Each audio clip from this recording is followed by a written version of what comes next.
उत्तर प्रदेश के रायबरेली से दिल दहला देने वाली घटना। चोरी के शक में दलित समाज के हरिओम की पीट कर निर्मम हत्या।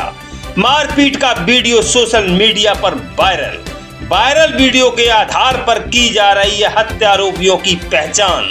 पुलिस अलर्ट मोड में। इस मामले में विजय मौर्य, सुरेश कुमार, सहदेव, विपिन और वैभव सिंह को किया गया गिरफ्तार। 2 अक्टूबर 2025 की रात की बताई जा रही है घटना।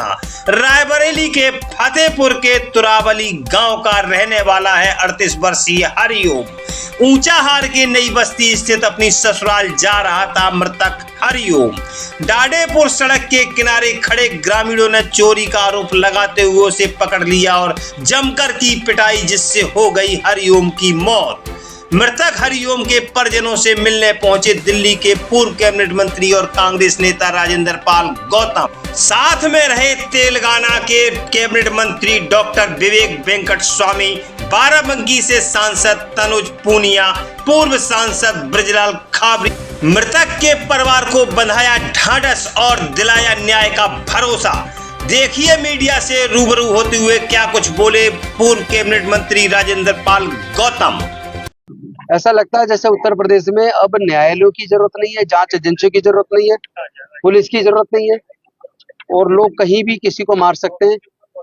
और मारने वालों के साथ जो पुलिस को बर्ताव करना चाहिए और शासन को जो उनको सजा देने की व्यवस्था करनी चाहिए, उस मामले में कहीं ना कहीं सरकार की तरफ से कोताही दिखती है।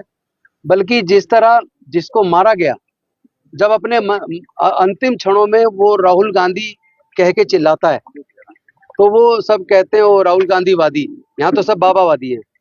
तो क्या बाबा जी ने यानी योगी जी ने गुंडों को खुली छूट दे दी है? क्या आप किसी को भी शूट एट साइड कर दो, किसी को भी कहीं भी मार दो, खुलेआम मार दो? ना न्यायालय की जरूरत है, ना पुलिस की, ना जांच एजेंसी की। आखिर किस अधिकार किसने दे दिया इस तरह हत्या करने का? सपोज करो किसी के ऊपर अगर कोई झूठा भी कोई आरोप लगा दे और संदेह भी बना दे कि भाई ये कोई मुजरिम है या इसने कोई चोरी किया कुछ के, सपोज करो कोई झूठा भी आरोप लगाए, तो क्या किसी को ऐसा हक है कि कोई वहीं पे किसी को मार दे? पुलिस बुलाए, पुलिस उसकी जांच करे और फिर जांच करके बाकी न्यायालय देश के अंदर है, देश में संविधान कानून व्यवस्था है। तो क्या उत्तर प्रदेश में कानून व्यवस्था नहीं है? क्या उत्तर प्रदेश की सरकार की नजर में कानून की कोई इज्जत नहीं है, संविधान की कोई इज्जत नहीं है? लोगों के अधिकारों की रक्षा कौन करेगा?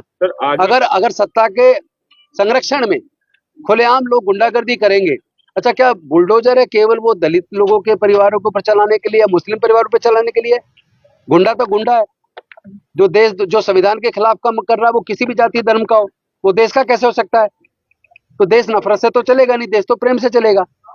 ऐसे हालात में मतलब राहुल गांधी जी का नाम लिया और आप कह रहे हैं यहाँ तो सब बाबा वाले हैं, कह के उसको फिर हत्या ही कर देते हैं उसकी। तो हम इस लड़ाई को लड़ेंगे। पीड़ित परिवार चाहता है कि उनको आर्थिक मदद मिले, उनको 1 करोड़ रुपए का मुआवजा मिले, ये मांग करते हैं।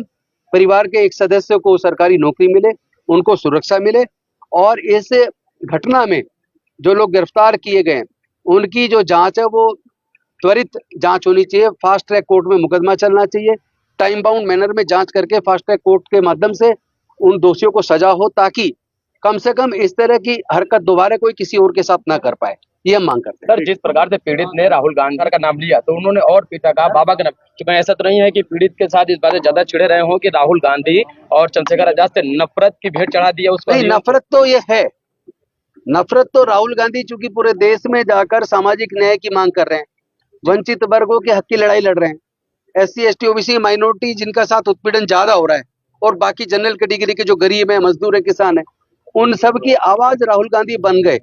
उसकी वजह से भी सत्ता पक्ष कहीं ना कहीं परेशान है। लेकिन परेशानी का मतलब तुम राजनीतिक लड़ाई राजनीतिक तरीके से लड़ो, इसका मतलब ये नहीं है कि बेकसूरों को किसी को भी मार दो। भाई कानून व्यवस्था को तो बनाना सबकी जिम्मेदारी है, संविधान की इज्जत करना, लॉ एंड ऑर्डर की इज्जत करना, ये हम सबकी जिम्मेदारी बनती है। सत्ता का मतलब ये नहीं है कि आप तानाशाह हो जाएं और आपके संरक्षण में गुंडे आपके नाम का नारा लगा के किसी की भी हत्या कर दें।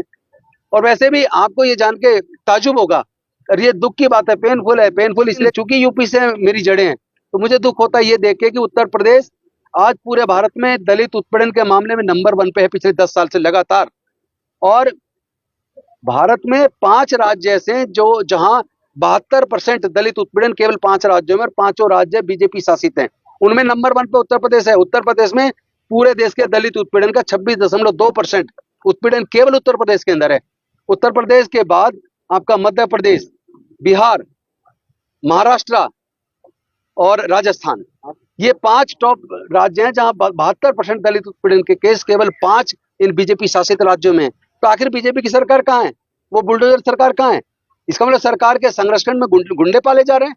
आप किसी की भी हत्या कर देंगे, तो ये शर्मनाक बात है, दुख की बात है। और फिर आप इस समाज को अपमानित करने के लिए बाबा साहेब की मूर्तियां तोड़ते हैं, मूर्ति तोड़ के अपमानित करते हैं, कालिक पोत के अपमानित करते हैं, घोड़ी पे बारात निकालते हैं दलित, तो उस पर आप हमला करते हैं। मैं पूछता हूं कि आखिर आपको दलितों से, डॉक्टर बाबा साहेब अम्बेडकर जी से, बीजेपी के लोगों को नफरत क्यों है? आरएसएस के लोगों को नफरत क्यों है?